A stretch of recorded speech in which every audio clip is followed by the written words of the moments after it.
ஓம் நம சிவாய. வணக்கம். நான் ஜோதிட ஜெயமல் ஃபைன் டூபிளாக பேசுகிறேன். கும்பம் மறு ஜென்மம். என்ன சார் மறு ஜென்மம் அப்படின்னு சொல்கிறீங்க அப்படின்னா, ஸோ நீங்கள் வாழவே கூடாது, நீங்களாம் இருக்கவே கூடாது அப்படின்ற ஒரு கான்செப்டில் உங்களை சுற்றி நிறைய பேர் இருந்தாங்க. ஸோ இதில் வந்து பார்த்தீங்கன்னா வாழ்கிறதுக்கு நமக்கு தகுதியே இல்லை, நீலாம் எதுக்கு இருக்க அப்படின்னு நம்மளை வந்து நம்ம உறவினர்களாக இருக்கட்டும், கணவனாக இருக்கட்டும், மனைவியாக இருக்கட்டும், பிள்ளைங்களாக இருக்கட்டும், அப்பா அம்மாவாக இருக்கட்டும், மாமனார் மாமியார், இந்த மாதிரி சொந்த பந்தங்களே நம்மளை தூக்கி வெளியே போட்டாங்க இல்லையா? அப்போ அதெல்லாம் வந்து பார்த்தீங்கன்னா லெஃப்டில் போயிட்டு ரைட்டில் அடிச்சுட்டு வெளியே வருவீங்க. அதுதான் மறு ஜென்மம். அப்போ மறு ஜென்மம்னா புனரப்பின் மரணம், புனரப்பின் ஜனனம். அப்போ கும்பராசி இதில் வந்து மறு ஜென்மத்தை எடுக்க போகிறீங்க. That is mean new Avatar கூட நீங்கள் எடுத்துக்கலாம். இப்போ நியூ அவதாருக்கு நம்ம மறு ஜென்மத்துக்கு எப்படி எடுக்கிறோன்னா, இந்த இடத்துல 1 7 அப்புறமா 2. இப்போ 1ஆம் இடம் நீங்கள் உங்களுடைய பிஹேவியர், உங்களுடைய கேரக்டர் ஆஃப் பிரின்சிபல், உங்களுடைய குணாதிசயங்கள். அப்போ இந்த இடத்துல உங்களுடைய கேரக்டர் எப்படி இருக்கணுன்றதை வந்து பார்த்தீங்கன்னா இந்த பிளானட்ஸ் தான் சொல்லும்.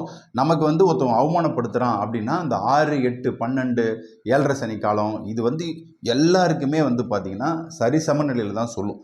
அப்போ இங்கே ராகு நிற்கிறாரு இல்லைங்களா? இப்போ இந்த ராகு நிற்கிறாரு, இந்த இடத்துல கேது. ஸோ இவங்க சாட்டனை விட கொஞ்சம் மோசமானவங்க தான். ஏன்னா இவங்க வந்து பார்த்தீங்கன்னா தட் இஸ் மீன் நாகதோஷம். இந்த நாகதோஷம் என்னன்னா, ராகு கேதுகள் உள்ள என்ட்ரான உடனே என்ன ஆயிருக்குன்னா, ஆல்ரெடி கும்பலாம் டெத் கண்டிஷன் தான் சார், ஒன்றுமே இல்லை சார், இதுக்கப்புறம் ஒன்றுமே இல்லை, நட பணமாக தான் நான் வந்து வாழ்ந்துட்டு இருக்கேன், எனக்கு வந்து தூக்கி விடுறது கூட ஆள் இல்லை, சப்போர்ட் பண்ணுறதுக்கு யாருமே இல்லை, தன்னைத்தானே செதுக்கக்கூடிய சிற்பியாக தான் நீங்கள் மேலே வருவீங்க. ஏன்னா கும்பம் வந்து பார்த்தீங்கன்னா காலபுருஷனுடைய 11ஆம் இடம். அப்போ 11ஆம் இடம் என்பது ஒரு மனிதனுடைய வெற்றி, ஆசை, லாபம், அதிர்ஷ்டம், வெளிநாடு, 2ஆம் கட்ட வாழ்க்கை, அவங்களுக்கு நடக்கக்கூடிய 2வது கல்யாணம், அண்ணனுடைய சப்போர்ட், இதெல்லாம் கொஞ்சம் இருக்கும். அப்போ கும்பம் ஜென்ரலாகவே நீங்கள் பார்த்தீங்கன்னா இவங்க வந்து உழைப்பே உயரும், உழைப்பு தான், வேறு எதையுமே எக்ஸ்பெக்ட் பண்ண மாட்டாங்க. அதாவது அடுத்தவங்க பணம் எனக்கு வேண்டாம், அடுத்தவங்க காசு எனக்கு வேணாம், நான் உழைச்சி எனக்கு இன்றைக்கி நான் வந்து தட்டில் வந்து 100 ரூபாய் வந்தால் போதும், என் காசு, என் உழைப்பு, என் சாப்பாடு அப்படின்னு. அந்த அப்படிப்பட்ட ஒரு உயர்ந்த மனிதர்கள், மாமனிதர்கள் கூட இங்கே எடுத்துக்கலாம். இது வந்து பார்த்தீங்கன்னா உங்களை மிகைப்படுத்தி பெருமைப்படுத்தி பேசுவவர்களில் இதில் வந்து கும்பத்துக்கான ஆஸ் எ கேரக்டர் தான் இந்த இடத்துல பிரதிபலிக்கிறது. இதில் உள்ளதெல்லாம் வந்து பார்த்தீங்கன்னா ராகு கேது இந்த இடத்துல எக்ஸிட் ஆக போகிறாங்க. அப்போ தான் நீங்கள் மறுஜென்மம் எடுப்பீங்க. இப்போ இந்த ராகுவை பொறுத்த வரைக்குமே டார்க் பிளானட்ஸ், டார்க்காக எடுக்கிறோம். டார்க்னா இருள் சூழ்ந்தது, அப்படியே உங்களுக்கு ஃபுல் அண்ட் ஃபுல் உங்கள் வாழ்க்கையே வந்து பாருங்கள் அப்படியே சுற்றி சுற்றி வந்து பார்த்தீங்கன்னா ஒரே இடத்துல வந்து நின்றுருப்பீங்க. அடா இந்த பக்கம் போனால் அப்படி ஜெயிச்சிடலாம்ப்பா, 10 லட்ச ரூபா இங்கே கிடைக்குதுப்பா, அந்த பக்கம் போனால் 30 லட்ச ரூபா கிடைக்குதுப்பா அப்படின்னு போய் நீங்கள் தெரியாமல், திக்கு திசை தெரியாமல் ஒரே சென்டரில் தான் நிற்பீங்க. அப்போ இதில் வந்து சுழற்சி, நாகம் அப்படின்றத எடுத்துக்கிறோம். உடம்பை சுத்தின பாம்பு அட்டாக் பண்ணிக்கிட்டே இருக்குங்க, அப்படியே எங்கே நீங்கள் போனாலும் கொத்திக்கிட்டே இருக்கும் உங்களை. அப்போ கொத்துறதுல எப்படி எடுக்கிறோம்? மனிதர்கள்கிட்ட எடுக்கிறோம். பாம்பு டைரெக்டாக வந்து கொத்தாது, மனுஷங்க தான் இந்த காலத்தில் அவங்களுடைய பேச்சில் தான் விஷத்தன்மை அதிகமாக இருக்கும். ஸோ இதில் கும்பத்தில் இருக்கிறவங்க கண்டிப்பாக அந்த மாதிரி மனிதர்கள்கிட்ட தான் நீங்கள் இருந்திருப்பீங்க. ஏன்னா அந்த காலம் வந்து பொல்லாத காலம் தான். அப்போ அதில் தான் ராகு வந்து இங்கே டிஸ்டர்ப் பண்ணுறாரு. And also Ketu. இது எந்த இடத்துல? உறவுகளில் கணவன் மனைவி அவங்கக்கிட்டேருந்து ஒரு பிரச்சனையிலேருந்து பயங்கரமாக மாட்டிக்கிட்டு கோர்ட்டு கேஸு, வம்பு வழக்கு, பஞ்சாயத்து, பொண்டாட்டி கணவன் மனைவி விட்டு பிரிஞ்சது, காதலர்கள் பிரிந்தது. இப்போ இவங்களாம் வந்து பார்த்திங்கன்னா ரீகனெக்ட்னு சொல்கிறோம், மறு ஜென்மம், மறு வாழ்க்கை. அப்போ இந்த இடத்துல வந்து ராகு உங்களுக்கு வெளியே போகிறார், உங்களுடைய ராசியை விட்டு 12க்கு போவார். எப்போ சார் போகிறாரு? 12க்கு இவர் போகிறாருன்னா இவர் 6ஆம் இடம் போவாருங்க. அப்போ ராகுக்கு எது எக்ஸிட் ஆகி வெளியே போகக்குள்ள உங்களுடைய அந்த பாக்ஸ் இருக்கு இல்லையா, உங்களுடைய கட்டம், கும்பம்னு ஒரு கட்டம் இருக்கும், 12 கட்டம் இந்த மாதிரி இருக்கும் இல்லையா, இந்த கட்டத்தில் கிட்டத்தட்ட வந்து பார்த்தீங்கன்னா இந்த இடம் எம்டியாக இருக்கும், யாருமே இருக்க மாட்டாங்க. நீங்கள் வந்து you are a free bird அப்படின்றத எடுத்துக்கலாம். அப்போ நீங்கள் வந்து ஒரு சுதந்திர பறவையாக பறக்கக்கூடிய காலகட்டம் தான் இந்த மறுஜென்ம வாழ்க்கை. எப்போ சார் அப்படின்னு கேட்டிங்கன்னா டிசம்பரில் எக்ஸிட் ஆகிறாங்க. ஆனால் நம்ம அதுக்கு முன்னாடி என்ன சொல்லியிருந்தோன்னா டிகிரி வயசில் இந்த ராகு வந்து பார்த்திங்கன்னா எப்போவுமே வந்து ராகு கேதுகள் வந்து இப்படி பேக்வேர்டில் போவாங்க. அப்போ சுழற்சி முறையில் 26 டிகிரி, 27 டிகிரி, 28 டிகிரி, 29 டிகிரி அப்படியே கொஞ்சம் கொஞ்சமாக கும்பத்தை விட்டு வெளியே வருவாங்க. கும்பத்தில் உள்ள நட்சத்திரங்கள் சதயம், அவிட்டம், பூரட்டாதி 3 பாதம், அவிட்டம் 2 பாதம், சதயம் 1 2 3 4 பாதம். ஸோ ஃபஸ்ட்டு ரிலீஸ் ஆகிறது யாருங்க? இந்த இடத்துல நீங்கள் கேட்டிங்கன்னா கிட்டத்தட்ட சதயம் தான் ஃபுல்லாக ரிலீஸ் ஆக போகுது. அதுக்கப்புறம் பூரட்டாதி, அதுக்கப்புறம் அவிட்டம். அப்போ கொஞ்சம் கொஞ்சமாக இவங்க வந்து ரிலீஸ் ஆகுறாங்க. அப்போ நீங்கள் வந்து பார்த்தீங்கன்னா ஒரு பெருமூச்சு விடலாம். அப்பாடா என்னை பிடிச்ச எல்லா பிரச்சனையும் வெளியே போகுதுடா அப்படின்னு எடுத்துப்பீங்க. அப்போ இதில் முக்கியமாக வந்து பார்த்தீங்கன்னா சதய நட்சத்திரத்தில் ராகு நிற்கிறாருங்களா, அவங்கள பிடிச்சி வச்சிருப்பார். நீ எங்கேயும் போகக்கூடாது, யாரு கூடயும் பேசக்கூடாது, ஸோ யாரையும் ஒன்று தண்ணி கொடுக்கக்கூடாது, அப்படிலாம் வந்து இருப்பாங்க இல்லையா. அப்படி தான் அவங்களோட மனநிலை வந்து ரொம்ப சிரமமான ஒரு சூழ்நிலை இருக்குது. அப்போ இந்த காலகட்டத்தில் நீங்கள் பாருங்கள், கொஞ்சம் நாளடைவில் அவங்களுக்கு வந்து பார்த்திங்கன்னா எல்லாத்துலேயுமே வந்து கொஞ்சம் ஃப்ரீடம் கிடைக்க போகுது. ஃப்ரீடம் கொஞ்சம் கொஞ்சமாக கிடச்சிட்ருக்கு. ஸோ இதில் வந்து கும்பராசி மறுஜென்மம் எடுக்க போகிறீங்க.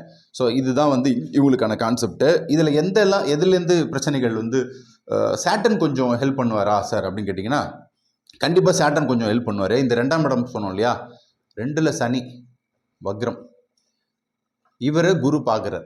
இப்போ சனி ஹெல்ப் பண்ணுறாரு அப்படி சொல்கிறோம் இல்லையா, நீங்கள் உங்கள் மைண்ட் வாய்ஸ் ஓடும், சனி போதும் போதும் வச்சு செஞ்சது தான் எங்களுக்கு மிச்சம், சனி வந்து கொடுத்ததே போதும் சார், இனிமேச்சும் அட்லீஸ்ட் நல்லா இருப்போமா, அதுதான் உங்களுடைய கேள்வி. அதுக்கு தான் இந்த பதிவு. இப்போ சனி பகவானை பொறுத்த வரைக்கும் நம்ம எல்லாருமே என்ன நினைக்கிறோம், அவர் வந்து பயங்கரமான ஆளுப்பா, மாட்டினா செத்தாண்டா சேகர் அப்படி சொல்லுவாங்க. அந்த மாதிரிலாம் நீங்கள் எடுத்துக்காதீங்க. இஸ் அ குட் டீச்சர் தான், எப்போதுமே நல்ல ஆசிரியர் தான். சனி கொடுக்கக்கூடியதை யாராலையுமே தடுக்க முடியாதுங்க. ஏன்னா அவர் தான் மிகப்பெரிய ஒரு பிரம்மாண்ட ரகசியமான மனிதர். அப்போ இதில் வந்து நீங்கள் யார், ஊ ஆம் ஐ அப்படின்றத புரிய வைக்கிறதுக்கான காலகட்டம் தான் இந்த 7.5. நீங்கள் 7.5ல் எத்தனையோ பேர் வளர்ச்சி அடைஞ்சிருக்காங்க, தளர்ச்சி அடைஞ்சிருக்காங்க. அதில் உள்ள பிளானட்ஸில் தசா புத்தி அந்தரம் சூட்சமும் பிராணம், உங்களுடைய பிறந்த ஜாதக கட்டம் 70% வேலை செய்யும். 30% தான் இப்போ நம்ம சொல்கிறது, பல பேர் ஜோதிடர்கள் சொல்கிறது எல்லாமே வந்து பார்த்திங்கன்னா வெறும் 30% தான். தட் இஸ் அ கோச்சாரம். இந்த கோச்சார பிளானட்ஸு இப்படி இருக்குது அப்படின்னு சொல்கிறோம். அப்போ இதில் கொஞ்சமாச்சும் இவங்க சப்போர்ட் பண்ணால் தான் இந்த 70 வந்து வண்டி ஓடுறதுக்கு எப்படி சக்கரம் 4 சக்கரம் முக்கியமோ அந்த மாதிரி தான் இந்த கோச்சாரமும் நமக்கு ரொம்ப முக்கியம். ஸோ தட் அதையும் பார்த்துக்கணும். இப்போ இதில் வந்து பார்த்திங்கன்னா உங்களுக்கு எதெல்லாம் வந்து மறுஜென்மம் எடுப்பீங்க, உழைப்பில் வேலையில் மறுஜென்மம் எடுப்பீங்க, மறு அவதாரம் எடுப்பீங்க. ஒரு நிறுவனத்தில் வேலை செய்கிறீங்க, உங்களுக்கு வந்து வருமானம் வரல, திருப்பி நல்ல கம்பெனிஸில் வேலை கிடைக்கும், இடமாற்றம் கிடைக்கும், பொருள் மாற்றம் கண்டிப்பாக வரக்கூடும். வீட்டில் வந்து பார்த்திங்கன்னா கடன் வாங்கியிருப்பீங்க இல்லையா, கடன் பிரச்சனையில் நிறைய பேர் மாட்டிகிட்டு இருப்பாங்க, அந்த கடன் பிரச்சனையிலேருந்து மறுஜென்மம் எடுப்பீங்க. அப்போ முக்கியமாக கும்பராசியில் உள்ள எல்லாருக்குமே ஒரு கடன் பிரச்சனை அதிகமாக இருக்கும், அந்த கடன்லேருந்து வெளியே வருவீங்க. ஸோ தொழில் பண்ணுறதுக்கான இன்வெஸ்ட்மெண்ட் பணம் கிடைக்கும், அதுலேயும் ஒரு மறுஜென்மம் உண்டாகக்கூடும். அதே மாதிரி படிப்பு சம்மந்தப்பட்ட கும்பராசி அன்பர்கள் மாணவ மாணவிகளுக்கும் அவங்களுக்கும் வந்து பாருங்கள் தெளிவாக அவங்களுக்கு வந்து பார்த்திங்கன்னா அவங்களுக்கு நிறைய நோட்ஸ் வந்து வரக்கூடும்.